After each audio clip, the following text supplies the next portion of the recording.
Hey guys, what is up? SuperKmanrocks here, and we're here for my LCK Week 7 overview, analysis, and of course, at the end, my updated power rankings. Incredibly excited to cover the LCK this week. We're getting closer and closer to playoff time here in spring, and things are really starting to shake up. I really do think that the top 6 feels pretty locked in right now. Obviously, anybody can end up making it, but this week we're really going to see if some of the bottom teams end up bottoming out, because they're really already on the edge. The bottom 3 teams in particular have not done well record-wise this season. All 3 of them could be out by the end of the week if things go that way. But we're going to go ahead and talk about every single series. Of course, let me know down in the comment section below what you guys thought of Week 7. If you guys watched the games, let me know what you guys thought of all the teams, who's overrated, who's underrated right now, who's your player of the week, who's your dead of the week, all that stuff. And if you didn't, what do you guys think of the video? I hope you guys enjoy it. Don't usually ask for that at the beginning, but always curious to get feedback on how these videos are going for you guys. But of course, if you're new here, what we're doing in this video is going through all 10 LCK series this week, talking about my player of the series, my dud of the series, what direction I think both teams are going, both positively and negatively, and at the end, we're going to do my updated power rankings after the week, as well as my player of the week and my dud of the week. So if you're excited for that, then let's jump right into it. Let's go ahead and start off with our day number 1, of course, and kicking off day 1 was a series that went just about as expected. We had T1 taking on the Kwangdong Freecs. This is the best team in the league by a substantial margin, taking on one of the worst teams in the league. And it went as expected. Like this, I think I saw somebody on Twitter say, this is the most whelming series I've ever seen. And I completely agree. This went 100% as anticipated. T1 obliterated KDF.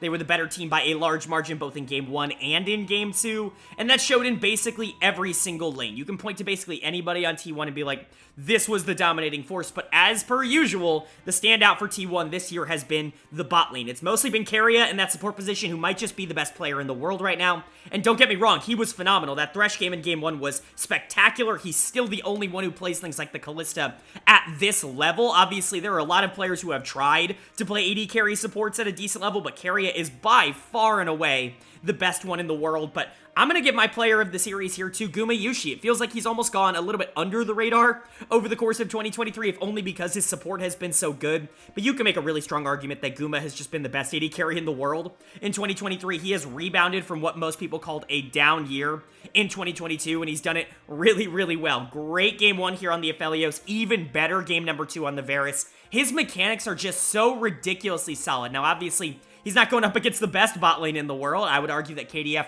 probably has the worst bot lane in the LCK. I've argued that for many weeks now, and we'll get to them in a bit. But for Guma to come out, not only be able to dominate lane on something like Aphelios and then do it again on Varus, but to be able to transition that lead into really strong mid-game pressure. He led the team in kill participation as an AD carry. That's always a really good sign for someone who's getting out on the map, actively trying to make plays, actively trying to push his team forward, and it really did feel like Guma was doing that. He's been super good. Obviously, everybody on this team has been super good, but you can't dominate bot lane like these two have been doing with just a good support. You need your AD carry to be able to back you up as well. I think both of them have a case to be made for being the best in their roles in the entire world, and I think that was absolutely the case here for T1. Obviously, Owner continues to be fantastic. 2 early game junglers. If T1 generates an early lead, the game is over because they just strangle you out of it. Yes, they're going to make some mistakes, I would say, in the mid-game. They're not a perfect team. They're not a team that's, without its flaws. But, Owner being able to completely dominate enemy junglers so early on in games and be able to generate 5, 6, 7k gold leads at like 10 to 15 minutes into the game, it just makes it so impossible to feel like you have to go and try and beat T1. You have to be able to outpace them early, and even then, they're still probably going to be able to take it from you because they're phenomenal macro and they're phenomenal late-game team fighting. Of course, they're not without their mistakes. I don't want it to seem like they are perfect. Faker certainly made some interesting plays. That funny teleport in this series on Gragas where he just gets insta-gived by Taiyun in the top lane because he TPs in at like 2 HP is really funny. It's a fantastic play, but outside of that, Faker dominated Bulldog in the mid lane matchup. He was way far ahead. He dominated the lane in particular, which really shouldn't happen as a Gragas, and then Zeus is still Zeus in the top lane. While he didn't get the most action in this series, he was still significantly better than his counterpart in Dudu. You can make a real strong case that all 5 members of T1 are the 5 best players in the world right now, and I don't think that there are going to be a lot of people out there that are arguing with you on that. As for KDF on the other side, they're just not very good. I know I'm a little bit lower on this team than some other people. They've been competitive in some series. They've been able to take some games off of some relatively okay teams, but at the end of the day, I just don't really see it in these players at the same level that I think some other people do. Specifically this bot lane, which I think is just a massive issue for KDF. Taiyun has been probably the worst ADC in the LCK. He had some moments in this series where I think he was alright, but his support did not survive. June's gonna get my dud of the series here. That Ashe game in game 2, I mean, did he hit an arrow? I don't even know. It was just not very good. They lost lane pressure super early to the double marksman comp, and they were just never able to reclaim it. That Ashe was entirely useless. Obviously, they lost in the game 1 as well on the Lulu, and that just isn't good either. Obviously, you're not going to be able to win that lane early, especially going into something like a buffed Aphelios, which is what we have here on the current patch. But if you're gonna play something like the Zeri Lulu, you simply have to be relevant towards the back half of the game, and they were not. Bulldog got run over in the mid lane matchup. 2 matchups that he absolutely should not lose. Victor into Gragas and Tristana into Gragas. You should have pressure in that lane. You should be able to do something.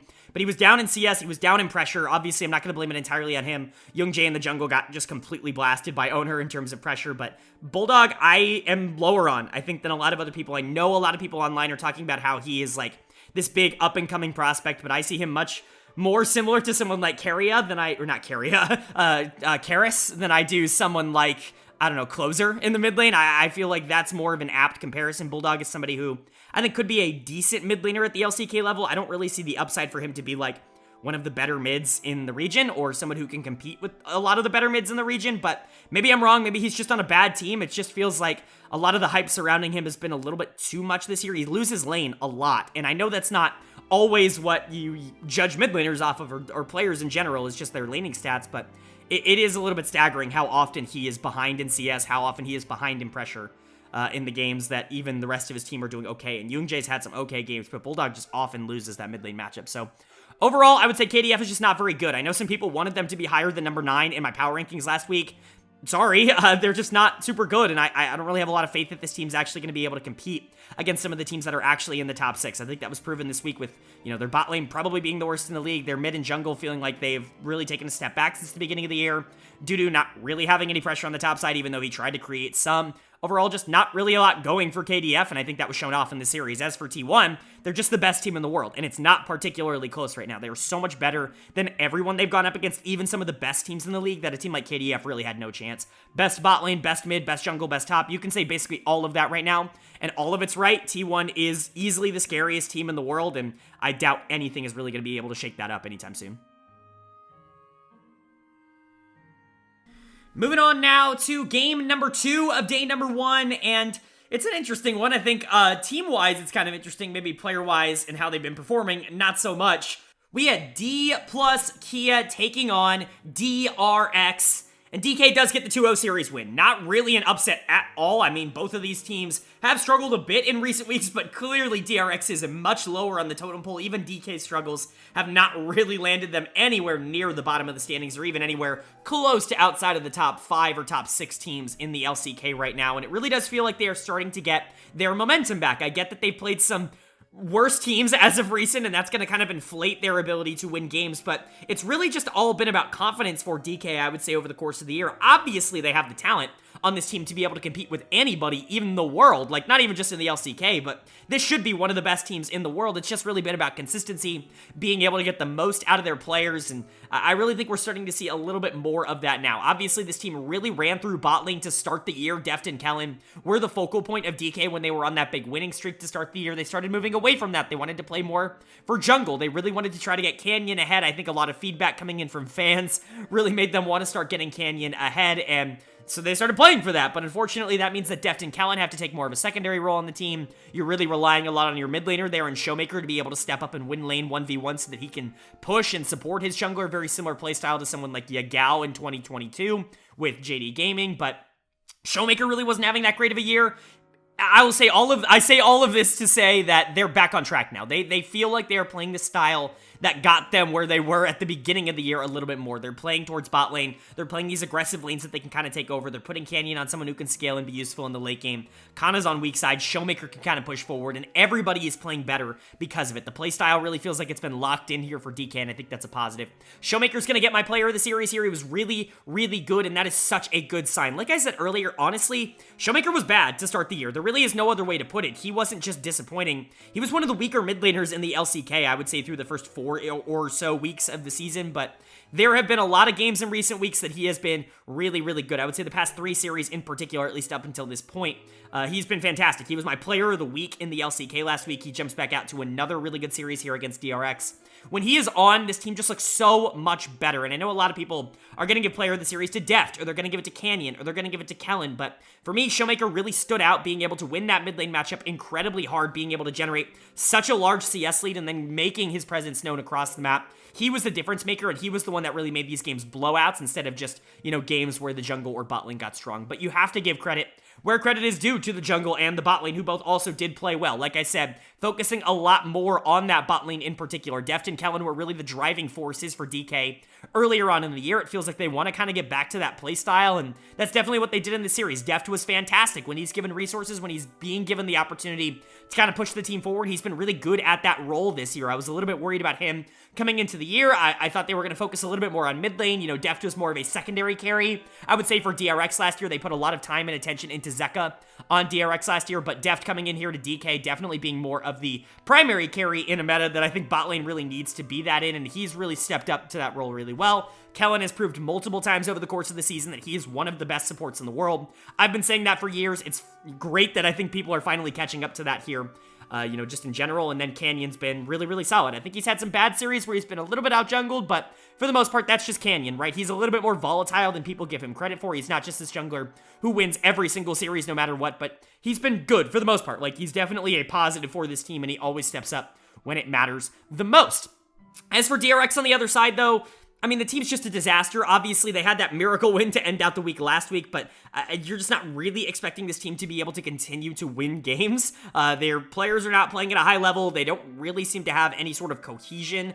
Even with Juhan in full-time and jungle, which I thought was going to be just a straight-up upgrade for DRX, it definitely felt like the team got better when he was playing. Obviously, DK is, maybe a little bit of a tougher opponent than Bro was last week, but, Juhan being in, I think, is still a good sign. At least he was able to play, even if he had a pretty bad series, but he was far from the only one who wasn't performing well. My dud of the series is going to go to Beryl in the support position. Anybody who follows the channel knows I am significantly lower on Beryl. I was talking about kind of the difference between Western fans and people who watch the LCK, right?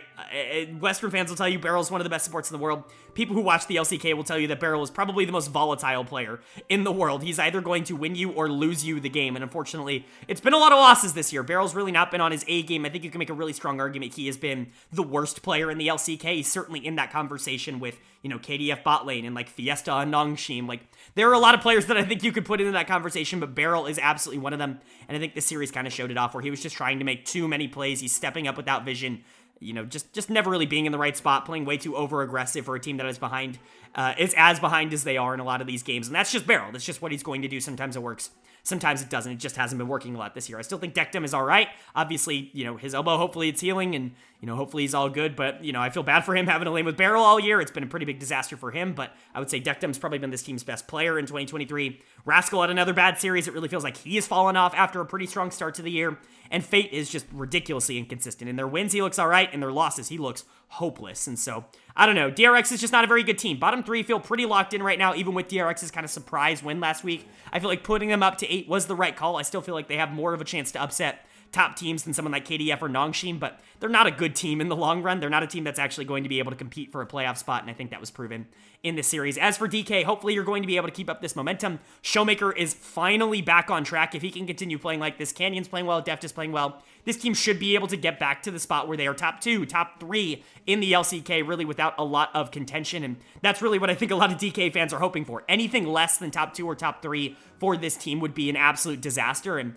luckily for them, I think they are finally, for the first time in 2023, on pace to be there.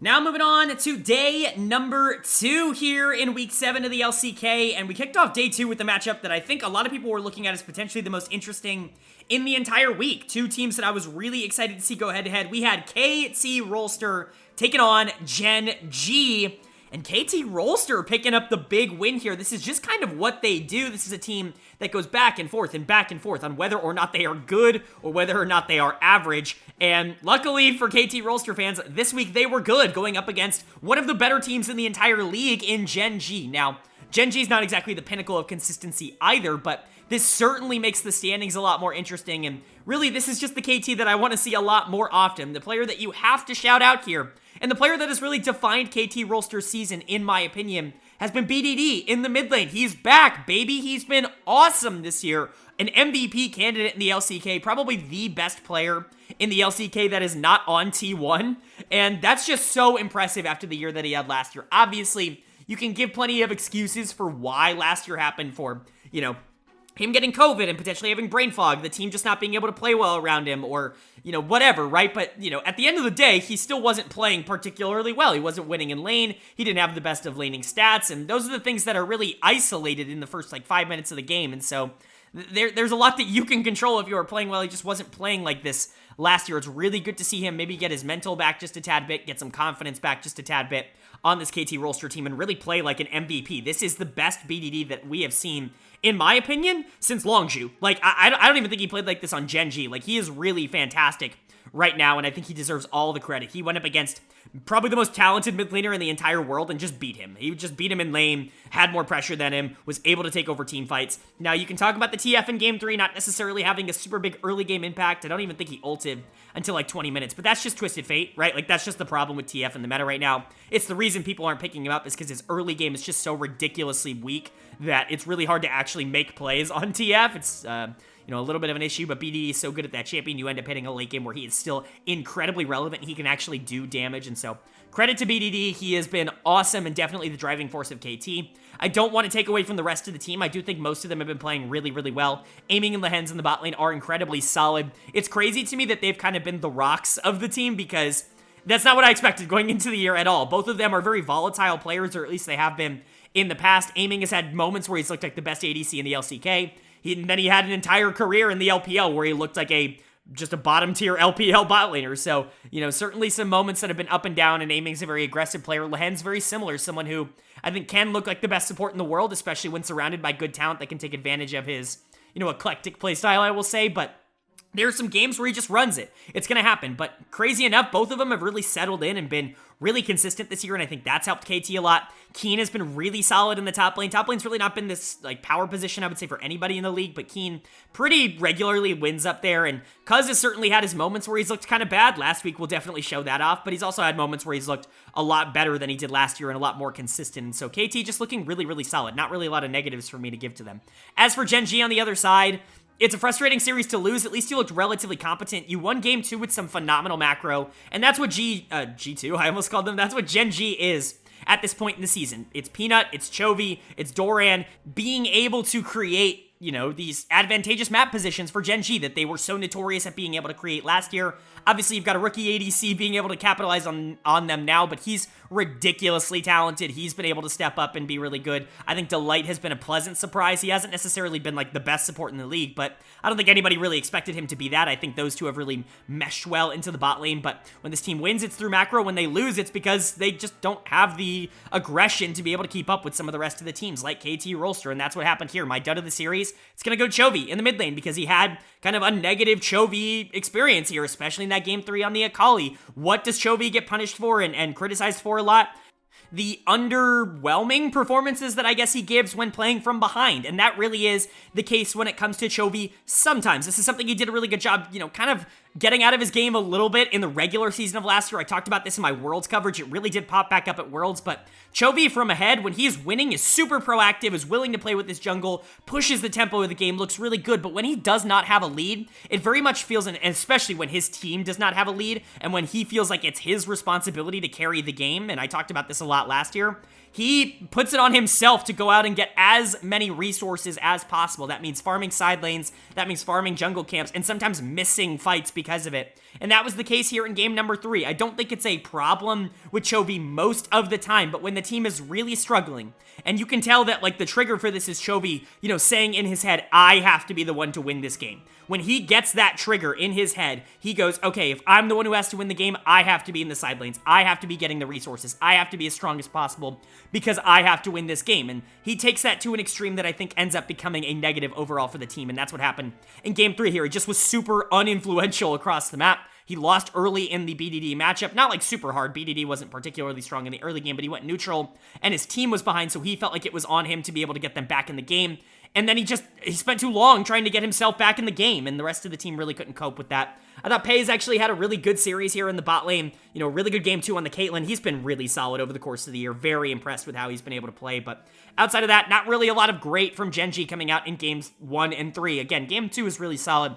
Peanut in particular is not going to get nearly the kind of credit he should get for the game 2, but he wasn't great in 1 and 3. And then Chovy, like I said, definitely disappointing. I would say overall, Gen.G is kind of who I thought they were. They're a good team, not unbeatable, right? This is why I talk about T1 just being so much farther ahead than everybody else in the league. Nobody has stepped up to take that number 2 spot, in my opinion. Gen.G looks good for a couple of games, and then they just are like, eh. Like, they're a team that I normally wouldn't have at number 2. DK has been inconsistent. KT Rolster has been inconsistent. There just doesn't seem to be a lot of teams that are willing to step up and try to be the number 2 team in the region. But if KT Rolster can get there, if BDD can continue to play like one of the best players in the league, if Aiming in the Hens can be really solid and really consistent in the bot side, if Cuz can, you know, show more of those good performances than bad performances, KT absolutely has the talent to be the other team going to MSI this split. It's just all about the consistency with them. They're going to have games like this where they dominate a good team like Gen.G, and they're also going to have games where they lose to KDF. Hopefully they can hone in on getting the better versions of themselves out when it matters the most come playoff time. Moving on now to our second series of day number 2, and it is a blowout. It is a complete and utter destruction, if we're being entirely honest. It's Nongshim RedForce taking on Hanwha Liiv Esports, and HLE picking up the 2-0 series win in 2 of the most dominant games that we have seen in 2023 so far. An unbelievable series for Hanwha. You can even see up on the screen, I'll spoil this a little bit.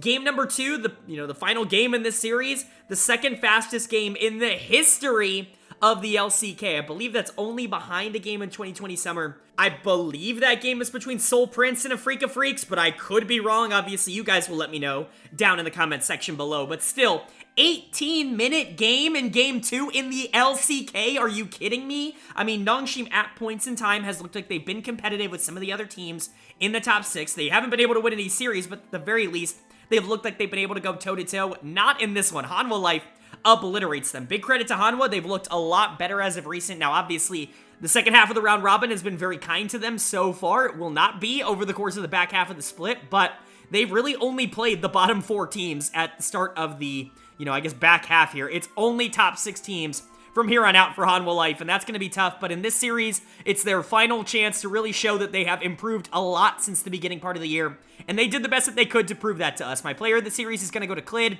in the jungle. He's gotten a lot of these for Hanwha Liiv this year. I know he was a little bit of a problem to start the year, but I believe this is his 4th player of the series for me. That's like top 3 in the league for anybody in the league. Klid, when they win, has been really good. When he gets on these champions like Elise and like Lee Sin in particular, he's able to dominate the game, which is what he did here in game 2. That Lee Sin game 2 is really what he's getting player of the game for. He not only dominated the early game, but he made it impossible for any of the other carries on the side of Nongshim to actually play the game. His aggressiveness is super fun to watch. Obviously, he's got some flaws as a player, can't play Sejuani, isn't a particularly great late-game jungler, but when he gets Elise and when he gets Lee Sin and these champions that he can have this super big proactive impact on in the early game, he is legitimately one of the best junglers in the LCK, and I know people don't want to hear that. People really like to shit on Klid, but he has legitimately been one of the best junglers in the LCK when he is playing his style this split. I think the series shows it off. Viper and Liiv have gotten back on track. I've talked about this a lot over the past few weeks. It is solidified. It is set in stone now. Viper is back to being one of the best AD carries in the world. He has been terrific against this lower level of competition. He has brutalized everyone he's gone up against in the early 2v2. He's been able to transition that into strong mid-game skirmishing power, even on champions like Lucian that I think have really struggled to win games across a lot of regions recently. The reason that Lucian has struggled, in my opinion, is because he's the champion that really does require you to play super aggro, and if the enemy team doesn't really allow you to do that, it can be kind of hard to generate the lead that you need to in order to outscale something like a Zeri. But for Viper, that's never going to be a problem. He's going to be able to push his advantages.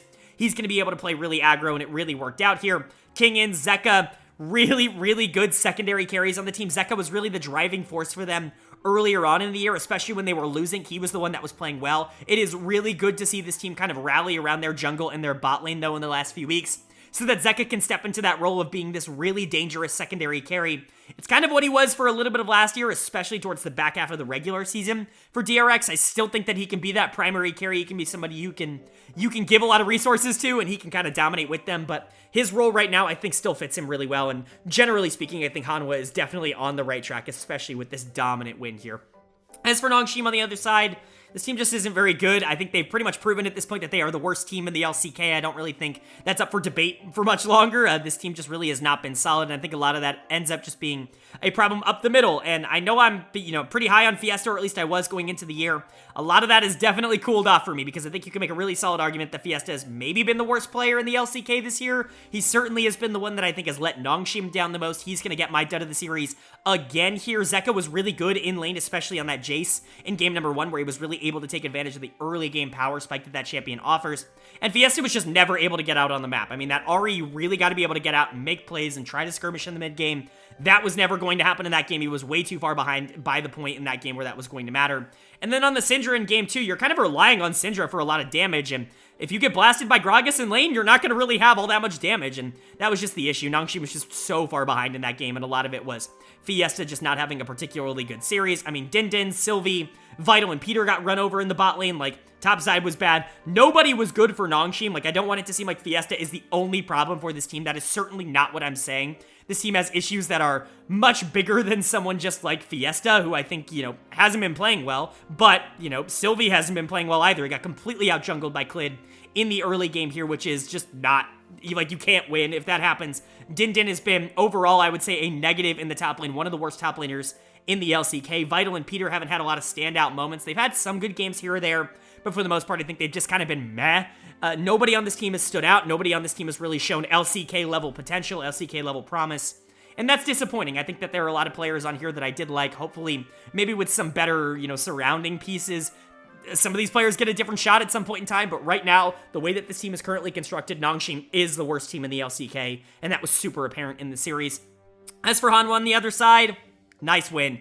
I mean, this is your final, easy win. This is your final, quote-unquote, easy test, but if this is how you pass your easy test, you should be able to at least compete at the high levels. This team has really rebuilt its confidence, it's rebuilt its mechanical skill, and hopefully now going into, a really rough stretch over the past couple weeks of the last couple weeks of the season, Hanwha is now prepared to be able to go up against any and all comers, and they're definitely going to need it because it only gets harder from here. Moving on now to day number 3 in the LCK here, and it is an interesting day, and we kick it off with a little bit of an upset here, as we saw Liiv SANDBOX taking on the Kwangdong Freecs, and KDF picks up the 2-1 series win here. Definitely an upset. Liiv SANDBOX definitely in that upper echelon, that top 6 of teams, maybe kind of getting closer to the bottom of it as the season goes along, maybe starting to play a little bit closer to their actual skill level, but good for KDF being able to pick up the win here. I know that a lot of the conversation surrounding this series is going to be SANDBOX underperforming and not so much the Freecs overperforming, and I do think that is correct for the most part. I think SANDBOX didn't exactly play that well in this series. KDF mostly just taking advantage of mistakes, but still, bad teams sometimes don't take advantage of mistakes. It's good to see KDF really step up and actually be able to win this series. Game 2 should have been a SANDBOX win, but you know what? You were able to win it in the end. Game 3 was all you, though. You gotta be able to take credit for that. And Game 3, the dominant game, my player of the series and my player of the game there has to go to Dudu in the top lane. I've actually been relatively high on Dudu over the past year. I talked about this on Hanwha Life last year, where he was easily the best player on the worst team in the LCK. I'm not saying it feels the same this year, but I feel like he's definitely been the most consistent. Bulldog's had some really good games, and I'll talk about that here. He had another really good game here in Game 2 without that Talia. They probably don't end up winning this game or this series, but for Dudu, I feel like he is consistently underappreciated, undervalued. It was all about him in Game 3. Without that Gragas, that Game 3 is not nearly as easy. He destroyed Bertle in the top lane, who's been one of the better top laners in the entire league in the LCK this year. And then, proceeded to go on and actually teamfight at a super high level. It was a great performance. Definitely deserving of player of the series. I know people are going to say, you're only doing this because you don't like Bulldog. Anybody who follows the channel knows I'm not like that. I am well, up to the challenge of admitting when I am wrong. And I'm willing to say Bulldog had a really good series, but I'm also going to give player of the series to the player that I think was the best in this one. And that for me was Dudu in the top lane. Gotta give a lot of credit to jungle mid though, because both of them were really good. Gen.G in that game 3, really dominant. Bulldog in games 2 and 3, really, really good as well. When they're on the same page, when they're working together, they are pretty solid. They are definitely a good, you know, I would say a serviceable mid-jungle duo. I still don't think that they are like top tier in the league or anything like that. I know a lot of people online are saying that if you can get more talent around KDF, they could potentially be a top 6 team in summer. I don't know if I'm willing to go that far. I think it would take a lot for this team to jump up a team like Liiv SANDBOX, for example, but you know, I don't think it's completely out of the realm of possibility. I think Dudu in the top lane's been solid. Gen.G and Bulldog have been good. If you can get a bot lane that isn't bad, I think that could be a huge swinging point, a huge turning point for KDF. And, you know, obviously it's on the table. But I would say top side of the map really did their job here. I still have gripes with bot side. Don't think they were particularly phenomenal. But Moham was in support. They've kind of switched in Moham and June, and they've gone back and forth. They've won a few more games with Moham, but I don't exactly think Moham is like really shined as a support. I certainly don't think their 2v2 in lane is particularly great. It just doesn't feel like they have a strong support in organization right now, which is fine. You know, obviously you're going to be able to find one. There's only 10 teams in the LCK. You're going to be able to find someone that's going to be able to play for you at a relatively decent level if you're looking, but I just don't think Taiyun and Moham are the solution, you know, as much as Taiyun and June are, right? None of them are really all that good in the bot lane. Luckily for them, their top side really came through in the series. As for SANDBOX on the other side, very disappointing loss. Did not see this one coming. SANDBOX felt like one of those teams that was just going to be really good in the regular season, was not really going to have any trouble until we got to best of fives, but this is definitely concerning, and I think the reason it's concerning is because a lot of the fears that I had for this team at a top level kind of came out in this series. My dud of the series is going to go to Closer in the mid lane. I know people are really high and really excited about Closer, and I was too. Honestly, this split has been really good for him. He's really limited a lot of the mistakes that he was making the last few years, especially last year when people really started to get high on him. I was much lower on his 2022 season because those mistakes were definitely still prevalent, and they happened in series, and there were definitely some series that were, you know, decided by Closer not being able to step up and be competent for SANDBOX last year, and a lot of those felt like they were going away in 2023. Unfortunately, it felt like a lot of those resurfaced in this one. Way too over-aggressive plays, the inability to be able to control his enemy mid laner, like to control wave state and to generate pressure in the mid lane as opposed to the enemy mid, like really just playing solo queue style is really my big gripe with Closer. Is sometimes that comes out of him. He doesn't pair up well with his jungle sometimes, and that was the case whether it was Krako last year, whether it's Willer this year. Those are the issues that I have with Closer, and unfortunately they came out here. I would definitely say that he got outplayed by Bulldog in this series, and it's just disappointing, right? Closer's a good player. You know, obviously he's going to have some series where he looks fantastic, but games like this are the reason that I have a hard time calling him one of the best in the world. It's not the same kind of problem that a player like Chovy has, where, you know, he sits there and he feels like he has to win the game for his team so he can be a little bit anti-proactive, but at the end of the day, he's not really making any mistakes. He very rarely makes major game-losing mistakes. Closer makes game-losing mistakes every once in a while, and that's kind of what we saw in this series. Obviously, it wasn't just him. I felt like top lane kind of got run over, especially in that game number 3 on the Jax. Bertle definitely needed to be better there. Envy and Kale were solid, and I actually think Willer was really good in this series, but unfortunately, it felt like the solo laners kind of let Liiv SANDBOX down. They should have been able to win that game too, and they just weren't able. Hopefully, SANDBOX can bounce back from this. They are a solid team. Like, I don't want, you know, this to be the, oh, this is the end of SANDBOX, you know, they're now, like, by far the weakest team in the top 6 or anything like that. I do have some major question marks about how this team is going to be able to perform once they go up against really, really talented teams in a best of 5, but you know, we're going to have a lot of time to figure out where they stand. Obviously, a couple more weeks left in the season. It's just not a very good sign as we get closer to playoffs to see this team really struggling to take down some of the bottom teams. As for KDF, good series. It's good to show signs of life here, even if the team in general isn't really going anywhere this split. Obviously, I think this team has already been eliminated from playoffs, but if they haven't been officially, they are effectively eliminated from playoffs sitting at 3-11, but you really just want to use this split to figure out who you want to keep, who you want to move on from. Bulldog is obviously a keep. He has shown moments of being able to win games for your team. You should at least be able to stick it out with him for the season. In my opinion, Dudu is definitely a keep. I think if you can get Gen.G on the same page, they are good. That top side of the map has definitely worked. Even if the bot side's had its struggles, you know, you've been able to win games with that top side, and I think it's a good sign overall for KDF. I think overall they're going to be able to take this win in stride. They're going to be pretty positive about this, even if it really doesn't mean all that much when it comes to their spring split. Moving on now to our second series of day number 3. Our second half of the week starts here, and it's another little bit of a blowout. We had quite a few of these in the LCK this week, but we had T1 taking on BRION. and T1 predictably picks up another 2-0 win. I mean, this team is just so much better than the competition that they're playing against right now. Even midway through the season, like, it felt like, wow, they are so much better, but they were still dropping random games here or there, because that's what T1 does, is they lose game 1 to, like, KDF, and then they come back and win the next 2 or whatever. That's kind of just the T1 thing, especially in Spring Split, but nope, not anymore. It just feels like they go up against anybody, and they're going to be able to dominate them, going to be able to win 2-0, and it's not going to be particularly close, and it happened again here with BRION. BRION has been on a little bit of a downslope recently, I will say, but, I mean, not like it really matters. It really doesn't matter what BRION is. If BRION is the way that they played at the beginning of the year, or if the way that they were playing right now, like, it just doesn't matter. T1 is that much better, and T1 is that much better than everyone in the league, and it shows again here. My player of the series on the side of T1 after this 2-0 win is going to go to Zeus in the top lane. I know some people are going to give it to KIA, some people are going to give it to Owner for that Viego game in Game 2, but how can you not watch Game 2 and just be like, what is going on? Like, how is this fair? Because Zeus gets to play full tank Sejuani, and instead of playing it like, I don't know, like a normal human being, he's the most aggressive top laner I've ever seen in my life.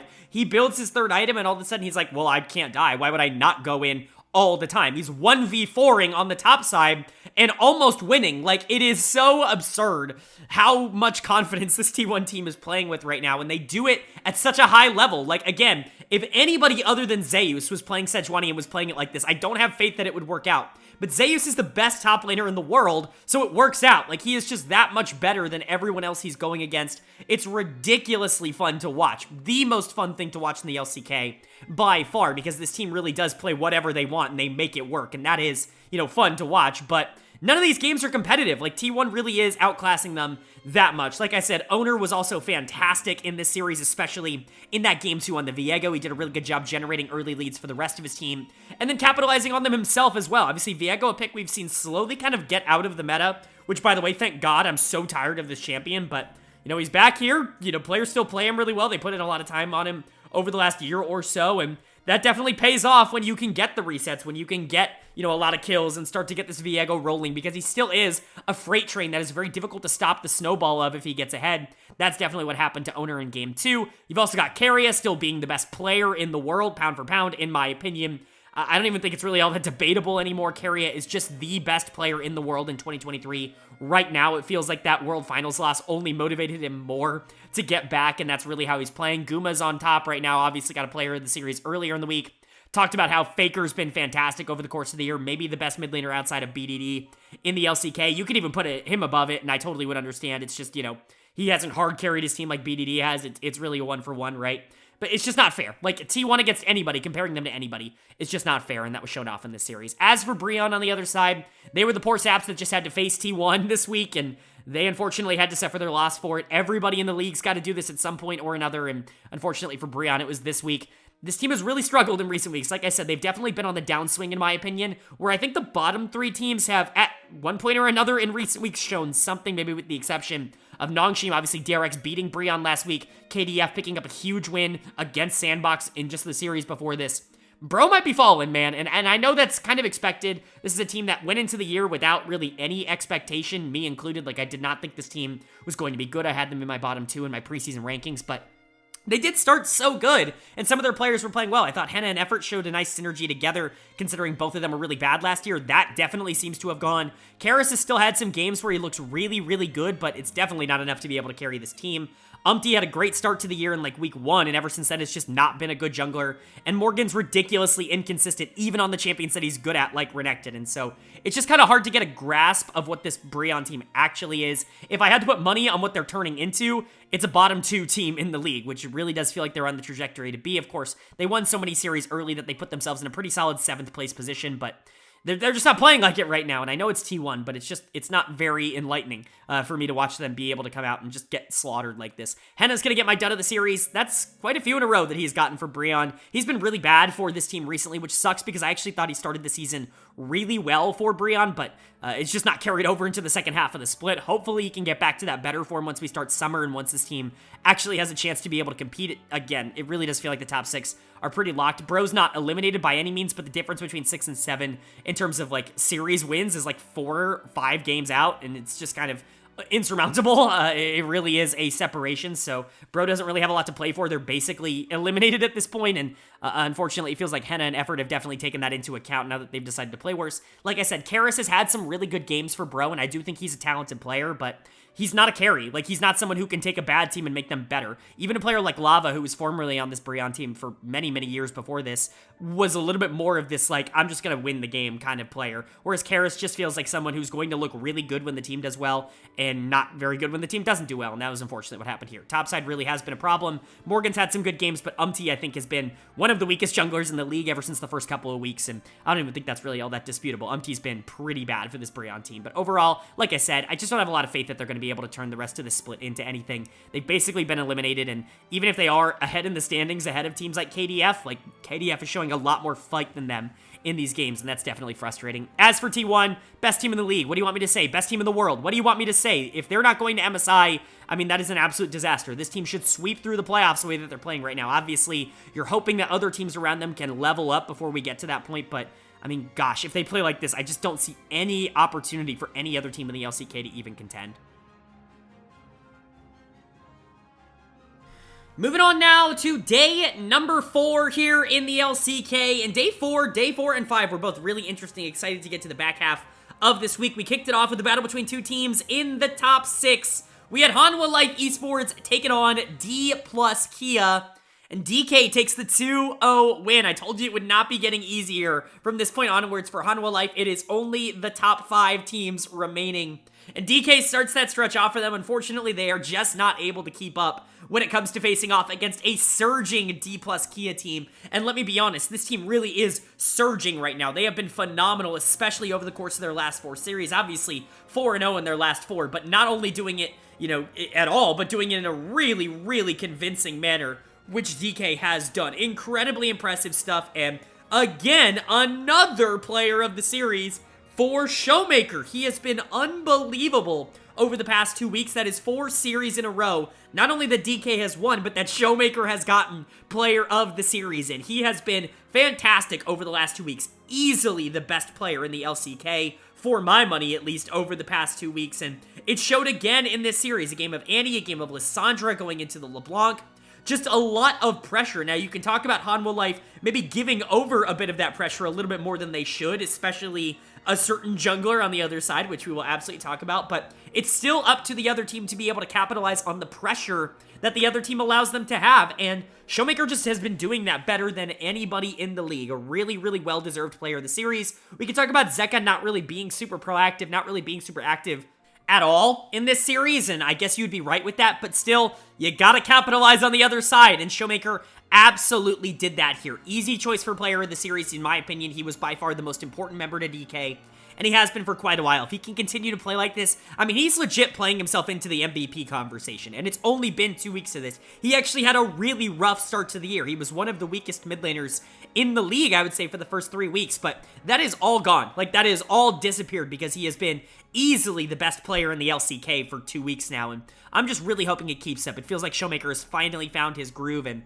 that is going to be good for everybody who watches the league. The other player that you got to shout out, Kana in the top lane. He won both sides of the Sword and Shield matchup here. Got to play the Scion in Game 1. That was the especially good game, in my opinion. He would have been my player of the game in Game 1. And then the Jace game in game number 2 was still really good, was able to really abuse Kingin on that top side. Kana, when he wins, looks really good. He just doesn't always win, but I think he's been a lot better ever since DK kind of got back into form, I would say, a week or so ago, and so it's really good to see these solo laners really kicking into high gear. They were the weak point, remember, at the beginning of the year, so to see them be the 2 best performing members against a team that has been surging a little bit in Hanwha Life is definitely a good sign. Canyon had a good series, definitely out-jungled Klid, although a few problems in the early game of game number 2. He was just able to rebound and capitalize on them rather nicely, and then Deft and Kellen, you know, 6-1 and 13, 1-2 and 17, those are really good score lines. Obviously, they were a little bit more weak side, I would say, in this series. It was a lot more about mid. It was a lot more about top. But for the most part, they were still awesome, and they have been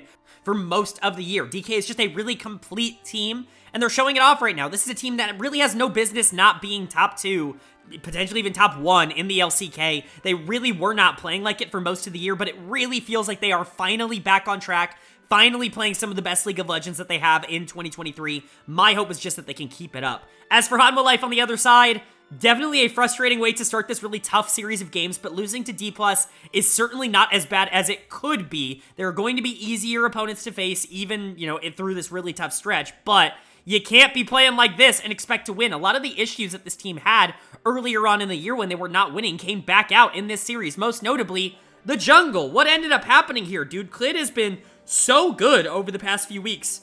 But all of that comes to a screeching halt in this series. Yes, it was against bad junglers, or at least weaker team junglers, I would say. Canyon's a little bit of a different story, but it wasn't really DK taking a bunch from them. It was more so Klid just making bad decisions. I mean, even in Game 2, where he got arguably his best champion in Lee Sin, he did a good job being able to generate a kill in the early game. And then instead of recalling to actually buy something to take advantage of the gold that he just earned, he stays out on the map, doesn't have buffs, ends up fighting Viego, and just dies. Like, what is the game plan here? I don't understand. It feels like when Klid goes up against some of these good teams, his brain implodes, and I can't exactly tell you why. It's crazy. He's gonna get dud of the series here. He absolutely deserves it. He was easily the worst player on Hanwha Life. It's crazy how much of a shift he has when he plays well versus when he doesn't play well. I think he's tied for second in terms of most amount of player of the series in the year so far for the LCK for me. And he's also tied for second in most amount of dud of the series in the LCK for me this year. It's insane the volatility with which this guy plays, but truthfully, what it seems like is if Klid is on, Hanwha Life can win almost any series. If Klid is off, they're gonna lose that series, and it is just unbelievable that their entire season and that their entire future right now feels like it rests on this jungler, and unfortunately in this series it did not come to fruition. He certainly wasn't the only player who played bad. Kingen was awful on the top side, lost both versions of the sword into shield, the tank into Jace matchup, played the Jace in game 1, was just nothing into the Sion who had a much better game, and then played the Ornn in game 2 into a Jace and just got absolutely nothing done, kinda got super far ahead on the Jace. It's just not a good sign when you lose both sides of a matchup like this. Kingen hasn't been particularly proactive, I would say, in 2023, though. He's been okay as a weak side top, but certainly not like a power top by any means. And then in the bot lane, Viper and Life had their worst series in a little while. It's against Deft and KIA, and I'm willing to excuse it a bit. They weren't exactly a disaster. They just weren't able to win in the early 2v2s nearly as hard as they had been able to in the recent weeks. They certainly weren't the biggest issue. I would say I was a little bit worried about Zeka, though, in the mid lane. Obviously, really like him as a player, but he was just very anti-proactive in this series, and I understand maybe feeling like you have to rein it in when your jungler is just kind of running around dying for no reason, but I would have liked to have seen him try to make a few more plays on the LeBlanc. I understand you've got the Lissandro who can basically follow you to every single play and just ult you out of it, but still, I mean, maybe at least try to make some plays in this game. It felt like he wasn't really attempting to try and change the fate of the game when the rest of his team was losing, and it really was kind of on him to be able to win that game too, or at least to be able to put up a fight. So overall, definitely not a good showing for Hanwha Life. Probably one of the worst that they could have possibly had to start off this little hard run of games here. It is not going to get easier, so this team just needs to get more consistent. It really does feel like it's on the shoulders of Klid to be able to win or lose them a lot of these games. Hopefully you get the good version of Klid instead of the inting version of Klid, because truthfully, at this point in the season, it really does feel like a 50-50. As for DK on the other side, though, this team is playing at a super high level right now. This feels like the second best team in the LCK. It really feels like we have struggled to find a team that is consistent enough to be able to take that role. DK has slotted in there very nicely with how they have played recently. Showmaker is absolutely lighting it on fire. Kana is playing better. Canyon, Deft, and Kellen have been pretty solid all year long. If the team continues to look good in all 5 roles like this, this is really where they're going to shine, and it could be a very real possibility that DK is the favorite to be coming out of the LCK as that second MSI representative. Moving on to our second series of day number 4, though. It's a bottom of the table clash, which can sometimes definitely be entertaining here in the LCK. We had Nongshim RedForce taking on DRX. And DRX does pick up the 2-1 series win. DRX is able to pick up their second series win in 2 weeks, which is pretty good for a team that has won 3 series all year long. Yes, BRION and Nongshim, not exactly the toughest of competition in the entire world, but still, you know, getting 2 of your 3 wins in the entire year so far in back-to-back weeks, you're certainly not going to complain about that. And it was a pretty decent showing. Now, certainly some mistakes on the side of DRX. Not everything was perfect. I thought Juan in particular was in this series, which is definitely concerning considering he was the big upgrade, quote-unquote, in jungle. And then I actually think there were some moments in the bot lane where they just looked kind of too much, like especially in game number 1 on that Tristana for Dectum, where it's just like, maybe don't go in as much as you're going in right now, but you know, for the most part, everything was fine for DRX, and really when you're talking about players that were pushing the tempo forward for DRX, I'm so happy to say this, the main culprit's got to be Rascal in the top lane. Finally, another good Rascal series. It feels like it's been so long since we've had one of these. He was the best player on this team for the first, like, week or two. That's not saying much, but he was actually having some good games while the rest of the team was really struggling. Then it kind of just became Rascal falling in line with everybody else. He had a couple of really bad weeks here and there, but it kind of feels like he's bounced back a little bit so far, at least in the last couple of weeks. He finally gets on some things that are a little bit more comfortable. Obviously, pulls out his signature Lee Sin top in Game 2. It's the pick I by far most associate with Rascal. I'm sure most people are in the same boat. Unfortunately, he's not able to pick up a win in that game, but he's able to look really good in Game 1 on the Jax, and even better in Game number 3 on the Ornn, and they're able to take the series. Rascal getting player of the series in the meantime, which is just a really good sign. Hopefully, Rascal can kind of get his confidence back. He's a player that has always been very confidence-based. I've talked about this a lot on the channel before.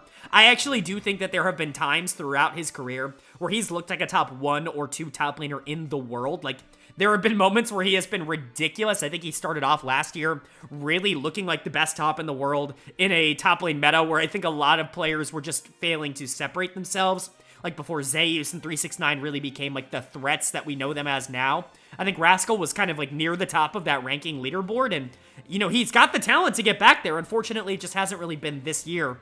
Hopefully, with just a little bit more momentum on his side, a little bit more confidence, he can get back to being one of the better top laners in the LCK. I feel like everybody likes Rascal as a player. I feel like it's really hard not to cheer for him, and so, you know, it's good to see him kind of have a nice bounce-back game here going into a top laner, yes, that I would consider a little bit weaker, but definitely has shown moments in the past. I think the other player that I want to shout out for being relatively good here was actually Fate in the mid lane. Fate has been very up and down for this DRX team. He's had some series where he looks good, and he's had some series where he looks like the worst player in the entire universe. I know that's a lot of DRX, but Fate's certainly not excused from that kind of play. Luckily, I think the solo laners definitely stepped it up for DRX, and in my opinion, were the biggest bright spots, I would say, overall for the team in this one. Juhan certainly had his moments, but I would say for the most part, Sylvia was actually really good in this series and was probably the better jungler.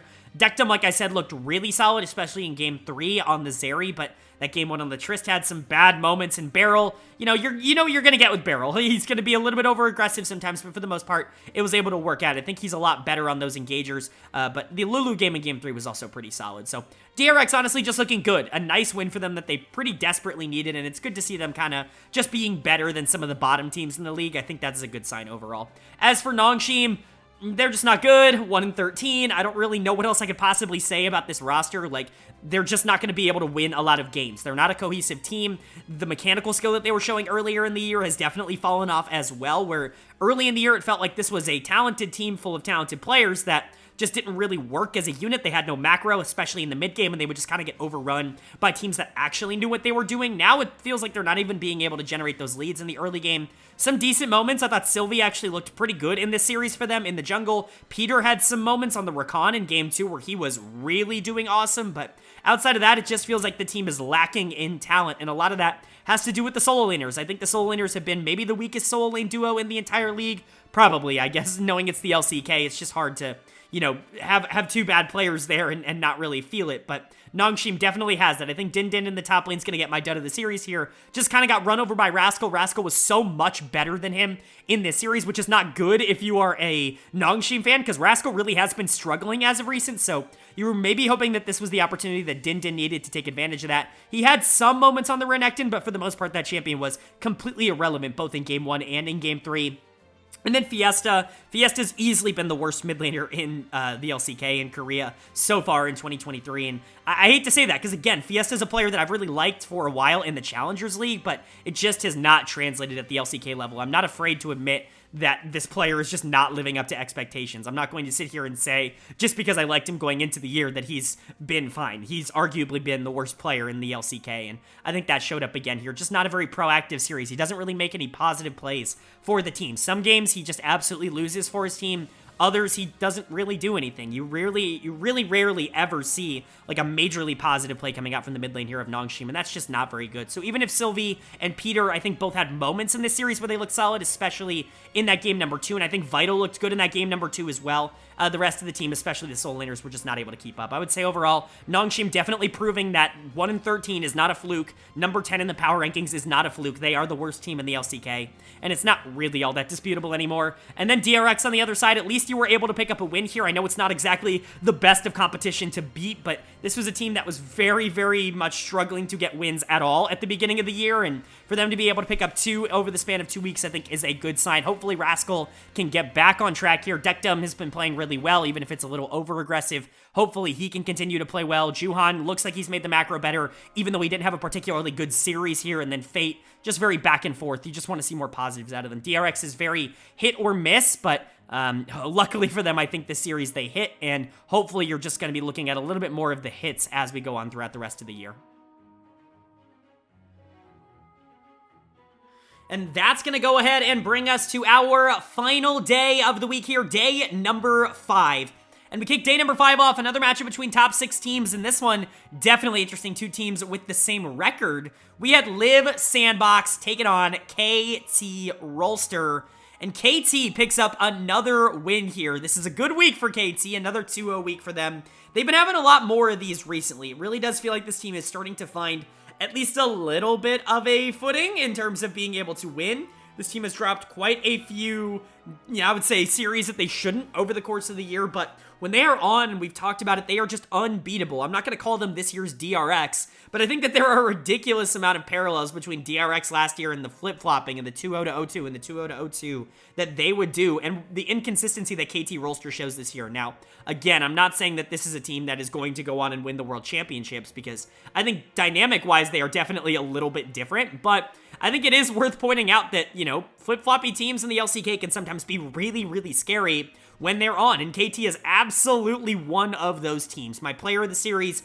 in this really nice 2-0 win over SANDBOX, where quite frankly, they dominated. I mean, they didn't even give up a kill in game number 2. If they didn't give up Dragons, that would be a perfect game, but the player of the series for that is going to go to Aiming. Unbelievable series coming out from Aiming, and really, I feel like all of the negatives that I had surrounding him have basically gone away. I was really just kind of waiting for the other shoe to drop, because truthfully, and I was talking about this the other day with a couple of friends of mine, Aiming was, he's got one of the more interesting career arcs, I'll say, in League of Legends history, in my opinion, because for so long, he was a middling AD carry that was really aggro and would often get punished for it, right?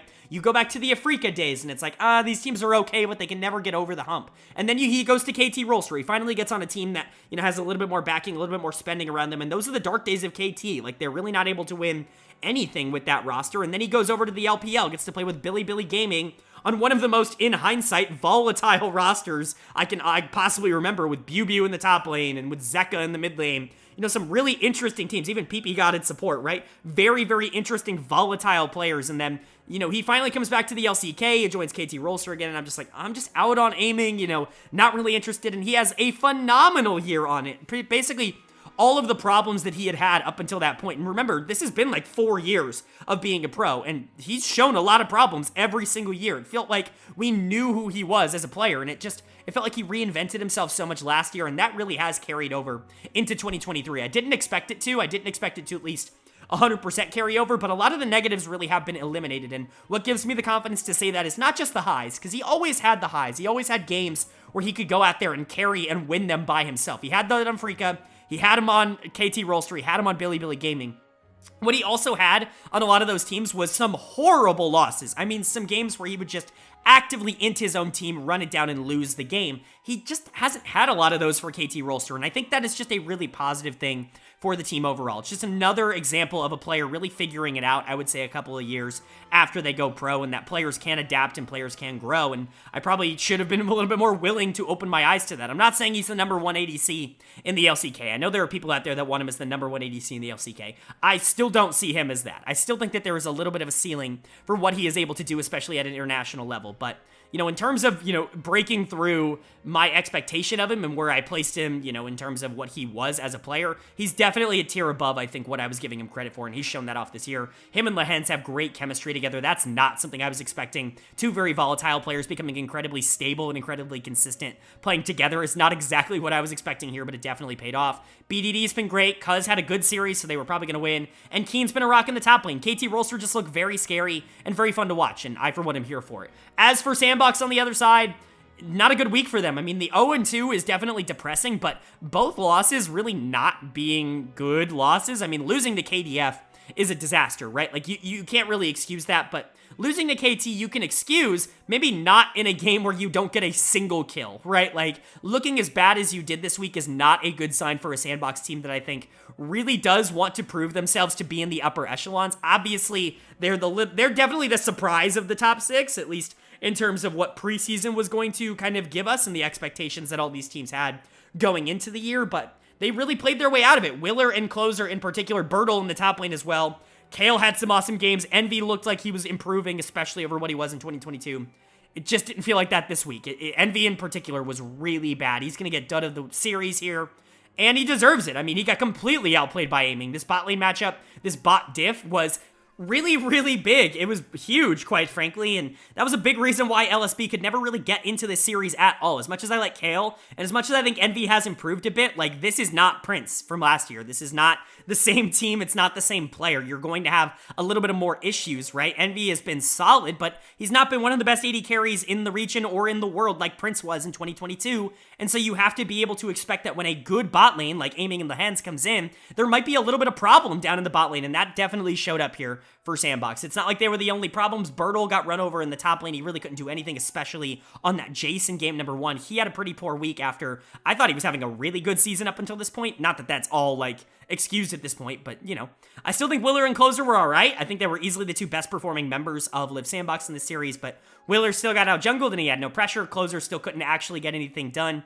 even though he was relatively decently up in gold, and so this is just Liiv SANDBOX. They are an okay team that is probably a little bit overmatched at the top level. There probably is a little bit of a tier gap between, like, the top 4 and probably 5 and 6, and then obviously another tier gap below that, but Liiv SANDBOX unfortunately does not appear to be around the top 4. A top 4 feels very locked in for me at the moment, and I think SANDBOX has proven that they probably aren't in that conversation. As for KT on the other side, this is a really good team. They are in that conversation. This very realistically could be a team that, you know, give them the right week and give them the right confidence, and, you know, maybe they get hot at the right time, they get the right momentum. Like, they could be a team that goes to MSI. I mean, realistically, that's not out of the realm of possibility. BDD has been on fire as this team's carry, but aiming in the hens, if they're your secondary carries, that is fantastic in the bot lane. Keen is really solid in the top side. Cuz can have some bad games here or there, but, you know, when the team is winning, he often will echo that. KT's a very, very scary team that I don't think anybody in the LCK really wants to play right now, and it's going to be really interesting to see which one of those teams, the good or the bad KT, shows up, especially during playoff time. That's going to bring us to our final series of the week here in Week 7 of the LCK. And it's a good one. It's an interesting one. Not necessarily the top of the table or bottom of the table clash, you know, not 2 teams that are close in standings, but still a team that I think we're all looking to at least see play well. We had Gen.G taking on BRION, and they did it. Gen.G did pick up the 2-0 series win. Congrats to Gen.G. I really needed them to come out and just dominate this series to make up for what happened earlier on in the week against KT Rolster, and luckily they did that. It really does feel like Gen.G is still a good team. It's just KT is one of those teams that can beat anybody on any given day. I know people are kind of out on Gen.G right now, but when are they not out on Gen.G? Like, I hate to just be that guy who says it, but remember last year when this team lost 1 series in summer and people were like, but no shot they end up making it to, you know, finals and dominating, and it's like, okay, well, you know, I don't know, man. It feels like everybody's always out on this Gen.G team. Everybody's always out on Peanut. Everybody's always out on Chovy. Well, I'm not out on Peanut. I'm not out on Chovy. Still think they're pretty good, and they proved that in this series. Chovy's gonna get player of the series for me. On the side of Gen.G, you could have easily given this to the jungler, though, as well. Both were fantastic. I just wanted to reward Chovy pulling out the Cassante mid in game number 1. Really, really fun stuff. It's good to see, you know, a team like Gen.G pull out something crazy and really try to play for a different win condition. You've got the super early game jungler in the Elise. You've got the top lane that can be pretty self-sufficient in the Jace, and then you've got the Draven in the bot lane that you really want to play for. And luckily, really good job getting them ahead. Peanut did a great job in the early game, really setting the tone, dominating Umpty, really getting Gen.G to the point where they just couldn't lose that game. Game 1 was definitely on Peanut. But game 2, I mean, the damage that Annie is able to put out, there's a reason this is the most banned champ in the world right now. I think she has the highest presence on this patch, maybe outside of Ashe. It's definitely one of the 2. Both have been obviously incredibly influential throughout the year so far, but Annie's really good right now for a reason. It's because the damage she can output is crazy. Tibbers is not only a huge damage threat, you know, on the level of legitimately something like Aurelia if he's able to stick on you for long enough, but you know, she's also a tank. Like, he's also someone who can absorb a ridiculous amount of damage, not to mention the fact that Annie herself is incredibly strong, right? It's basically just a 6-member of your team in team fights, and it just makes the champion ridiculously good. That's not even counting the fact that Annie can do a ridiculous amount of damage as well. And so Chovy obviously definitely deserves player of the series for how he played in that game too. The amount of damage he was able to put out, the consistency with which he was able to win lane early. You know, not that he didn't dominate game 1 as well. I mean, go look at Karis' game number 1. That was a disaster. We'll talk about that in a bit. But Chovy, generally speaking, just still underrated somehow. I don't know how we get here. You know, I talked about this in the previous series. I get that, you know, some games he's going to go and, you know, farm waves even when he should be fighting a tad bit longer than he should, and that's just the problem that he has. But 90% of games, he has zero issues. Like, there's no player in the world that I would rather have than Chovy in 90% of the games that they play, and I think people really, you know, overvalue what the 5 to 10% actually ends up being for Chovy, if it even is that much. And so I still like him, still think he's great, still think he's one of the best players in the world, even if people don't give him the credit for that. I think you could say the same exact thing about Peanut. I know there's going to be some series where he doesn't look entirely there.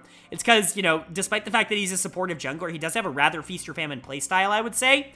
Especially on something like an Elise, where if he's able to generate that early lead for his team, the game is legitimately over, and they're going to be able to take the mid game to just kind of slowly squeeze it out of you. But you know, some games they're just not able to do that. I mean, that's really the difference for Peanut specifically, but for Gen.G totally as a team is that their mid game is entirely dependent on the stage of the game that they're at. It's why a lot of people, quite frankly, find this team boring. It's because they do have a rather slow mid game, because the way that they play the game is they try to generate this large lead early on in games by making proactive plays with jungle and with bot lane typically, and then in the mid game they're going to just slowly squeeze the objectives out of you.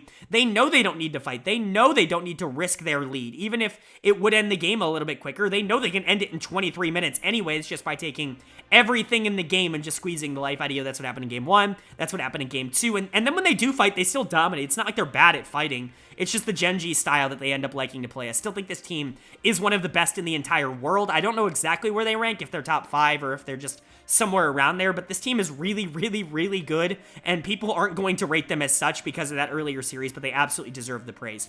As for Bro, on the other side, this team is in freefall mode. I mean, 4-10 is not bad, like, especially compared to the bottom 4 in the league right now. Sitting in 7th place isn't bad, but I mean, this team sucks in the last few weeks. They haven't won in like 3 weeks or something like that. It's just not good. They're getting destroyed in every series they're playing. Even the players that were playing well at the beginning of the year have not been playing well recently. Players like Hanwha and Effort, who were pretty solid at the beginning of the year, not good now. A player like Karis, who's my dud of the series because he got absolutely gapped by Chovy in this series. He was, you know, pretty solid in the mid-year, and that's certainly not the case now. might be the worst jungler in the LCK, or at least he certainly has been over the past 2 weeks. Morgan's not really offering all that much on the top side, even if he has been this team's most consistent player. Bro just doesn't really have a lot going for them, and I hate to say it, but this is what I expected them to be at the start of the year, when they came out and they were 2-0 after week 1, and you were looking at a team that was relatively competitive, and a team that kind of stuck in 7th place for most of the year in the power rankings.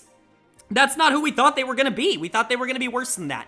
It was nice to see them kind of show off, you know, being able to take advantage of some of the teams that maybe didn't have the same kind of chemistry earlier on in the split, but it really does feel like BRION has crashed back down to earth, becoming one of the worst teams in the LCK again, and I hate to say it, but I can't say I'm surprised. Bad series for Karis. He's my dud of the series, but like I said, everybody on the team has really taken a giant step back, and I really don't expect that to change all that much as the season continues to go. I don't think summer is going to be kinder to them unless they make some changes. So, Bro, overall, I think I might drop them in the power rankings this week. I know that's crazy to say with how the bottom 3 have been so far this year, but honestly, they have shown a lot more in the last few weeks, specifically both DRX and KDF. I think have shown a lot more in the last few weeks than a team like BRION, and that's just not a good sign for a team that at one point in time was even in the playoff conversation.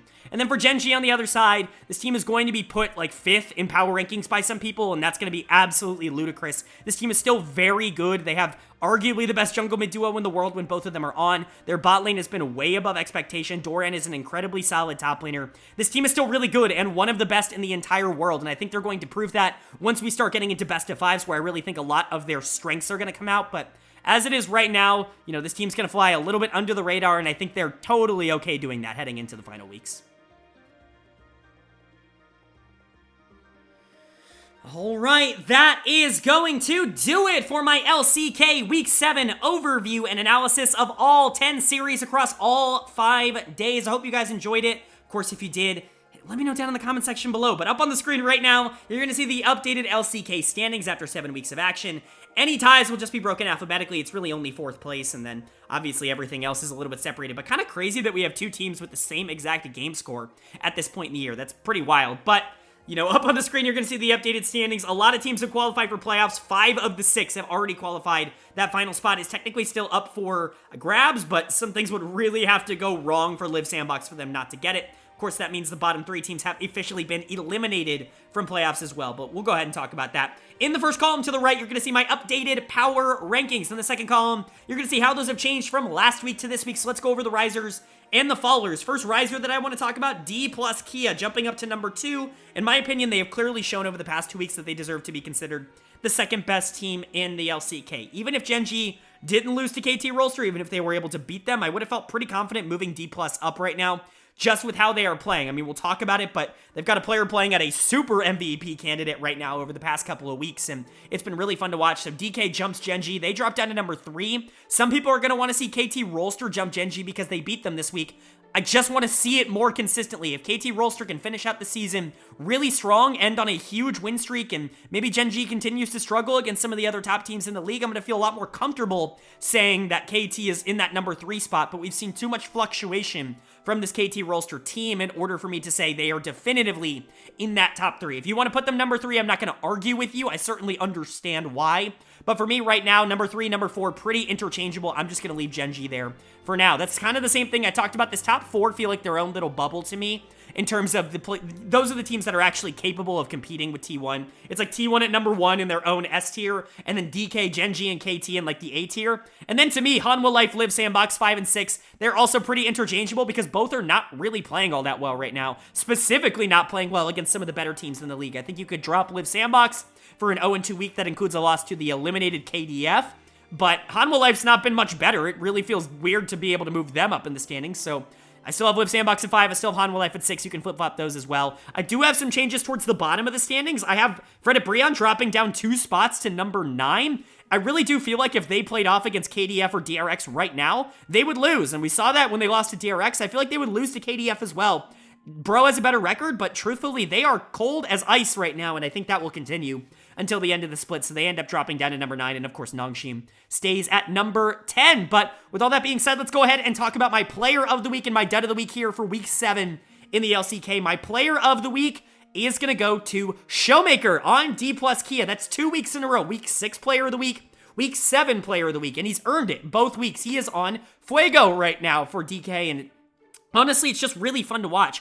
This league is better when DK is good and when Showmaker specifically is playing at a high level. It really feels like he's gotten his mojo back. This is some of the best League of Legends that he has played over the past 2 years, and I really mean that because 2022 wasn't exactly this tremendous year for Showmaker either, but it has definitely been a really good past 2 weeks for Showmaker, and that is reflected by the fact that he now wins his 2nd straight player of the week here in the LCK. And then my dud of the week, this was actually a little bit of a difficult decision. I don't think anybody was like tremendously bad this week, but I'm going to give my dud of the week to Hanwha on BRION. I just don't think Hanwha has had a very good last few weeks as the bot laner for BRION. That is such an important role in the meta right now, especially with how Hanwha was playing earlier in the year. To see him just quite frankly, just get outclassed in every single lane matchup that he has been playing in the past few weeks has just been disappointing, and that's kind of reflected in my dud of the week role for week 7 here. Bro was pretty tremendously bad in their own right. There were a couple players you could give this to. I think Fiesta was definitely in the running. Hell, even a player like Envy was probably in the running as well. But for me, I ended up settling on Hanwha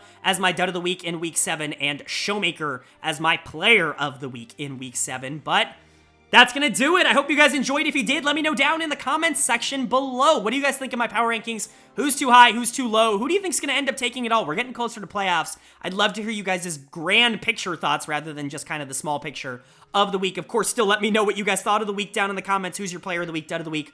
all that stuff. I'd love to hear you guys' thoughts and feedback. Of course, if you enjoyed the video, hit the like button. It really does mean a lot for the channel. Not only does it let me know that you guys are enjoying the videos, but it also gets this video out to a lot more people. And of course, we do put a lot of time and effort into these, so I would really appreciate it if you did that. But also, if you are new here, if you're new to the channel, go ahead and hit that subscribe button. I don't only cover the LCK here. I cover all 4 of the major regions as well as the NACL. So if you want basically full coverage of LoL Esports, especially now that we're getting close to MSI, and you want to learn about the teams just a tad bit more, hit that subscribe button. I've got weekly coverage on all of them, and I guarantee you if you enjoyed this video, you'll enjoy the rest as well. But of course, with all that being said, I hope you all are having a great day. I hope you continue to have a great day, and I will see you all later.